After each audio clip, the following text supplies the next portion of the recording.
Welcome back to the Lucas Oil ASCS Show. We want to thank our guests that have been on so far with us, Brady Bacon, Jason Martin, and Danny the Dude Lasowski. Joining us now on the show is a friend of the RacinBoys, promoter and driver, Tony Bruce Jr. How you doing, Tony? And I'm just enjoying life right now. Enjoying life. How about you, man? That is great. Let's go back and start on Wednesday, and we'll work our way through the Steve King Memorial and what's going on up at Eagle in 2 weeks. Congratulations, man, on getting your second national tour win. You picked up that opener out there in Peoria, Arizona at Canyon, and you get night number one of last week out of the 4 nights that we raced. You picked up that win at Valley. Take us through that. Basically from the word go, we pretty much had a good car all night long, and before hot laps or anything even started, Wayne basically, looked at me and he's like, "Yep, this is the setup we're going to run all night. Perfect. So go out there and do your thing." Yeah. And ironically it was. I mean, we really didn't make any changes at all. Hill draw worked out well for us in the heat race, and we just had to come from 6th there and then get around some really good cars, some really fast cars, some guys that have already won, multiple features this year. And fortunately, we just had the car and the driver to do it that night. I couldn't believe that race went green like it did. And Brian Brown, who has a history of getting around that place pretty good, is out in the lead. And he wasn't just a couple cars out in the lead on you. He was out there maybe half a straightaway or a little bit more than that. You were able to run him down. Did you sense that you were running him down, and could you see the lap traffic up there? Kind of take us through that process of when you knew that you were going to get up there and challenge Brown for the lead. Well, right as soon as I got around Wayne Johnson, I kind of figured right then that we had something. I mean, Wayne's been going good all year long, and whenever we drove by him, I was like, man, I think this is it. And just every lap that went by and every corner that we went through, I could just see Brown coming at me, and I could sense, that we definitely had something. And I seen lap cars coming, and I was really hoping that we did stay green because I didn't want a caution. I wanted the lap traffic. It always makes the race more interesting, and fortunately, we were able to get around Brown. And then once we did, let's say that my lap traffic skills improved over the years here, and we were able to make some moves and just get through traffic better than anybody, really, and that's pretty much what won me the race. I got to talk about that one particular move, and you can hear Brian Holbert making the call on the video that we're going to be watching here in a little bit on the ASCS show, but I think it was Jeff Whitehead and maybe Miranda Arnold. I'm not for sure exactly who it was. You just made that pass around Brown. I'm sure that you realized that you were going to have to just stay up on the wheel to stay out in front of him. And, boy, did you split the seam right there between those two. Do you remember that move? And you remember thinking about, all right, I'm going to go 3 wide here? Yeah, in hindsight, I probably should have just went to the top. Yeah. And just went around both of them on the top end of the racetrack. But, I kind of watched that guy as one of the cars that was running outside there, or middle to outside. He was sliding up out of 4 every time. And, I'd already kind of put that in my memory there, going into 3, and so I knew that he was going to slide out, so it just gave me just enough opening in between those 2 cars, and like I say, that's really what won us the race, is just getting through lap traffic better than anybody, and it was definitely tight, but anymore, when you got a guy like Brian Brown breathing down the back of your neck, you got to make a move, and you got to make it happen right now. Yeah, no doubt you were taking some great moves through the traffic, and that's what gave you the separation. And you know what? What the heck? It took a little rubber about halfway through. You knew it was going to be tough to pass you at that point too, right? Yeah, definitely. We knew that rubber was going to come. We just didn't know when. And, that was just kind of the whole goal, was just to hurry up, get to the lead. And then, after that, like you say, once the rubber kind of comes, it's going to be difficult to pass real fast cars like that. And, that was our goal, was get to the lead and let the rubber come. And hopefully it worked out, and it pretty much did. Tony, let's move over to I-80 at Greenwood, Nebraska. You had to earn your way into that A main the hard way, but again, the car was smoking fast. You roared up through the field, got you a 6th place finish. Take us through I-80 a little bit. We just kind of struggled there in the E-race. Our big track program, we've been working on it, just better it, and made a lot of changes there after the E-race, and it proved to be, changes in the right direction. We were able to win that B main, started 7th, and got all the way up to 6th. And I mean, you make a charge like that on a national tour race, you got your car rolling really well, and we only had, I think, 1 caution there, so we were we were really fast. You know, it's just unfortunate that we had to start 17th. I'd really like to see what we could have done if we would have started up with the front with those guys. And, you know, we'll definitely take it anytime you get a top 10 and a good run like that. You know, you just got to hold your head high and move on to the next one. Yeah. All right, so you promoted the Steve King Memorial Race again. Well, I should say you are the name rights holder to the Steve King Memorial. That's more of a Great American Dirt Track race this last weekend. A weekend that, well, I'm sure you wished it would have came out a little bit better. Take us through night number one first. Well, you know, we kind of got stuck behind the A-ball there in the heat race. Not necessarily behind the A-ball, but just didn't really get a good finish like we needed to in the heat to put us up towards the front of the A. Started 15th, and you know, I think we were up to 7th, 4 laps into it. Had a great start, and you know, was picking cars off left and right. And unfortunately, the driver got in the way of a good finish there. Actually, I should say a tractor tire got in the way of a good finish. Well, kind of a driver though, Tony, because the driver knocked the tire out. You were the first one to find out it was out on the track a little further, right? Yeah, which, you know, there's the wind right there in turn 1 and 2 was just wicked all weekend. Yeah. And, you know, one lap you could kind of play the wind and run in really hard, and it really wouldn't affect the car very much. And then the next lap you'd run in there, and the wind would just suck you all the way down into the corner. And unfortunately, I think somebody clipped the tire just a little bit before we did. It knocked the tire out onto the track, and I was the first one to find it, really. And so, unfortunately, you know, it's just kind of the way it goes whenever you got situations like the wind, you know, that we saw it all weekend. But, you know, it is what it is. Unfortunately, you know, we had a lot of help from a lot of different crews. I think Jason Johnson's crew was down there, Wayne Johnson's crew, Bergman's crew was down there helping Wayne.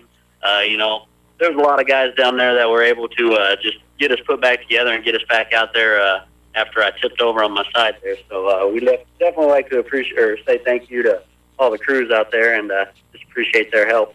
Yeah, nothing to shock mount the next day, welding it on, didn't fix. It wasn't too much damage on the car. Tony, before we let you go, let's talk about the final night of the Steve King Memorial in Jetmore. Managed to get back up there, man. Again, another solid top 10 finish, seventh place finish. Yeah, you know, the track, they reworked it right there before the A mains, and they didn't put near as much water on as what they did Saturday, so we kind of anticipated it going back dry again.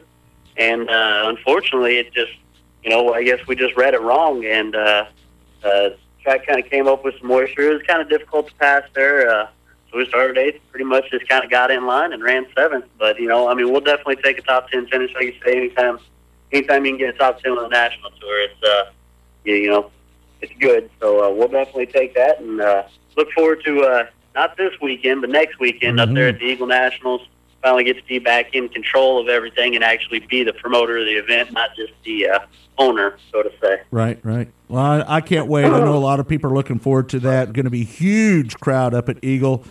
People can get tickets at tbjpromotions.com. Can they buy those tickets early, right? Yep, you can buy tickets right now online, tbjpromotions.com.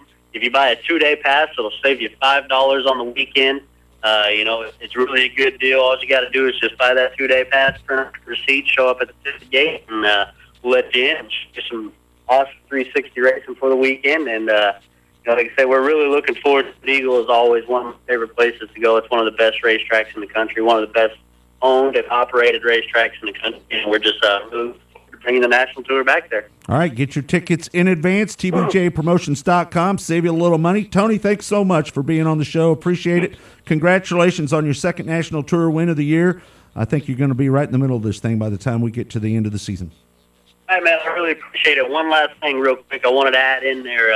Ricky Stenhouse Jr., the Nationwide Series champ and current point leader, will be racing Friday and Saturday night at the Eagle Nationals, one of the JJR 41 cars. So if you're a big Ricky Stenhouse Jr. fan, big Nationwide Series fan, NASCAR fan, there's an opportunity to go up and meet one of the stars. That'd be great. All right. Well, thank you, guys. I appreciate it. All right, Tony. Thank you. That's Tony Bruce Jr., promoter / national tour drivers, has 2 national tour wins in 2012. All right, we're going to take a break. When we come back, the final race of the show, we're going to show you the race at Valley Speedway here on the Lucas Oil ASCS Show. One of the main reasons for poor vehicle performance is a dirty fuel system. It can cause decreased fuel economy and actually do harm to your engine over time. By adding Lucas fuel treatment to your vehicle, it cleans and lubricates the entire fuel system. Pump, carburetors, fuel injectors, and valves as you drive. It also improves your vehicle's performance. It's a non-solvent product designed to protect both gasoline and diesel engines. Lucas Fuel Treatment. It works.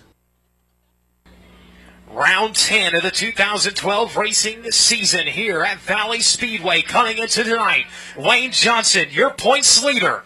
He will start on the inside of row number 2. He's got the young, hot shot to his outside. Your defending Warrior Region champion, Brad Loyette. He has been on a tear lately, a string of top 5 finishes, so close to his first win at the Rock and Roll 50. Nixa, Missouri's Kyle Bellum on the pole. He will set the pace down to the drop of the green flag, but it's the hometown boy to the outside of row number 1, Blackjack Brian Brown. Can the Speedway Motors ASCS Warrior Region overthrow the Lucas Oil American Sprint Car Series presented by NAV TV? We're going to find out. You got a pair of regional drivers on the front row. They pick it up into 3, ladies and gentlemen. It's showtime at turn number 4. Just like that, the field will race off into turns 1 and 2, side by side, 3 wide. We'll try 4 wide at the tail end of the field. As up front, it's going to be the 86 of Kyle Bellum to the high side. The 21 of Brian Brown drops to the deck. He's got second. Bellum's going to show the way on lap number 1. 30 times around in, 1 in, 29 to go. It is a side-by-side battle up at the front of the field. Kyle Bellum and Brian Brown, as they've already separated themselves from the running order. The regional driver's going to have at it. A $3,000 payday awaits somebody. We got 2 in, and Kyle Bellum still showing the way. Kyle Bellum now with Brian Brown again down to the bottom of the racetrack. And you got a new leader, Brian Brown, going to steal it away. Brian Brown now going to show the way. Kyle Bellum, he'll swap lines from the top. He drops it down to the bottom. Brian Brown goes to the high side. We'll see what happens this time around. As they battle on for the race lead, the battle for third is shaping up. It's going to be Wayne Johnson and Tony Bruce Jr. starting to go at it. Johnson right now with third. Tony Bruce Jr. running at fourth is now the battle for fifth. Give it to the 05 of Brad Loyette. He's got 2 drivers trying to steal the way up to the high side. It's going to be the 87 of Aaron Reitzel. Right behind him, the 28 of Jonathan Cornell. Cornell trying to get around both of them now as they work into turns 1 and 2. The 45X of Johnny Herrera now going to do battle with the 41 of Jason Johnson. As it'll be Brian Brown, your race leader. The 86 of Kyle Bellum sitting in second. Then it's going to be the 18 of Tony Bruce Jr. with a pass on the front straightaway in the third. The 77X of Wayne Johnson back to fourth. Loyette, your top 5. The 87 of Aaron Reitzel. The 28. That is going to be Jonathan Cornell. The 41 of Jason Johnson running in 8th. 9th right now is going to be Herrera. Your top 10 is going to run over the 23 of Seth Bergman. And you're going to find the 5-inch of Logan Forler. He is up into 11th. As we go back to the front of the field, Tony Bruce Jr. He got the season opening win out in Arizona. He wants to add win number 2 to his season as problems for Lasowski. He is down into the infield. Unfortunately, his night is going to come to an early end. As scratch that looks to be Whitehead, who has gone down into the infield as we continue on green flag racing. It continues to be Brian Brown in the Well Racing champion brands at Casey's General Store number 21. Up on the high side and moving here at the Valley Speedway. It's Brown now back down to the bottom and it turns 1 and 2. Tony Bruce Jr. up to the high side. Wayne Johnson trying to keep his name in the mix as he tries to steal away third from Kyle Bellum. Bellum able to hold on to it as now Jonathan Cornell's up into the mix. Jonathan Cornell able to get around the 05 of Brad Loyette. He sets his sights on the city pinning an Oil Medic 77X of Wayne Johnson. Wayne Johnson right around the bottom of the Valley Speedway, still trying to go after the 86 of Kyle Bellum as a battle is for the lead. Tony Bruce Jr. down to the bottom. He's got the run. He'll slide it up and you got a new leader. Tony Bruce steals it away. Tony Bruce Jr. up to the high side of 1 and 2. Brian Brown back down to the bottom. Brian Brown has it for a moment. Not going to last. Tony Bruce Jr. steals it back. Tony Bruce Jr. able to steal back the race lead now. Both drivers have to go right around the bottom of the racetrack. Lap traffic about to become an issue. As the first driver in danger going to lap down to competition, the 2A of Randy Hibbs. Tony Bruce trying to split hairs here as he's got him side by side to the back straightaway. Where's he going to go? Where's he going to run? As he's going to have the 8 and a 2A. And wow, talk about splitting hairs. He just went right through him as they went through turns 3 and 4. As it is Whitehead on the racetrack, it indeed is Lasowski down to the infield. He's going to go lap down along with Randy Hibbs as Tony Bruce Jr. just flying through him now as he's going to put one of the Arnold sisters a lap down. As the 5M of Miranda Arnold goes a lap down the competition, it's Tony Bruce Jr., the 21 of Brian Brown, still sitting in second. Third is going to be the 86 of Kyle Bellum. Fourth right now, the 28 of Jonathan Cornell with the 77X of Wayne Johnson. They shuffle back to fifth. The 05 of Brad Loyette now going to be challenged by the 41 of Jason Johnson. Johnson running in seventh as they work through turns 3 and 4. He's got 3 cars right behind him. The 87 of Aaron Reitzel, the 45X of Johnny Herrera, and the 23 of Seth Bergman as that's going to round out your top 10. Through lap traffic, we fly. The 18 of Tony Bruce Jr. has got him side by side right in front of him. He's got the 99 of Brady Bacon and the 75 of Tyler Blank. Both drivers in danger, going to lap down the competition. Brian Brown able to close in just a little bit now, as there's nothing between him and the 18 for the time being, but there's about to be the 75 of Blank, as he'll go a lap down the competition to the front straightaway now. One lap car between your top two drivers. It's the 18 of Tony Bruce Jr., the 21 of Brian Brown down the back straightaway. The rest of the field still working through turns 1 and 2. Jonathan Cornell using lap traffic. He's able to get up into third. Kyle Bell going to drop back to fourth. Your top five still going to round out with the 77X of Wayne Johnson. Johnson right down to the bottom of the racetrack, slides it up to the high side of the exit of turn number 4. Brian Lloyd gets right there to challenge. Brian Loyette sitting in 6th. 7th right now is Jason Johnson. 8th is going to be Aaron Reitzel. 9th is going to be Johnny Herrera. Your top 10 still going to round out with the 23 of Seth Bergman. As we go back to the front of the field, your leaders within a car length of each other with more lap traffic to come. The 18 of Tony Bruce Jr. to the high side. Brian Brown with a run down to the bottom. Still can't make it happen. Brian Brown trying to make something happen as they've got him side by side, 3 deep, now 3 wide to the back straightaway. While they're battling for position, your leaders are going to try to cut their way through. As we'll have less than 12 laps to go. This time it should be 11 more times around the Valley Speedway. Brian Brown getting pinched off by lap traffic. Tony Bruce Jr. He is putting on some slide job clinics through lap traffic, trying to keep Brian Brown at bay. Brian Brown, the local hero, trying to run down your National Tour veteran. Tony Bruce Jr. coming off of a 410 win last weekend in Iowa. He is running through him in a hurry now. Puts the 2 of Dustin Morgan down to a lap down the competition. As we have less than 10 laps to go, the 18 of Tony Bruce Jr.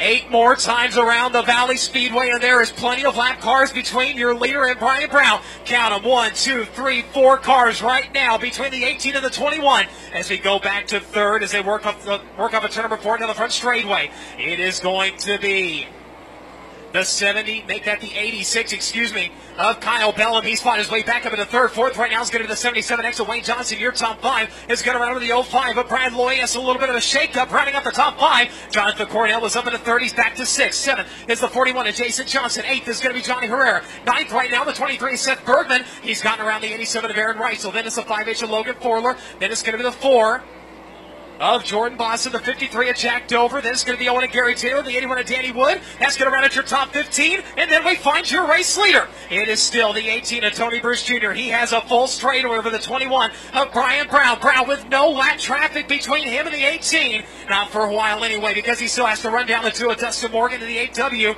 of Jordan Whitehead. Those are the only 2 cars, but right now far enough ahead that they don't pose much of a problem for Brian Brown. However, your leader, he's got problems. Gary Taylor's right in front of him along with Danny Wood, and they're slowing him up, and Brian Brown's starting to close in as they work up at turn number 4. Tony Bruce Jr. from a straightaway now to a half a straightaway. The 21 starting to chip away at the advantage just a little bit. Brian Brown still running a second. Third still belongs to Kyle Bellum. Fourth still with the 77X of Wayne Johnson. Your top 5, the 05 of Brian Loyette.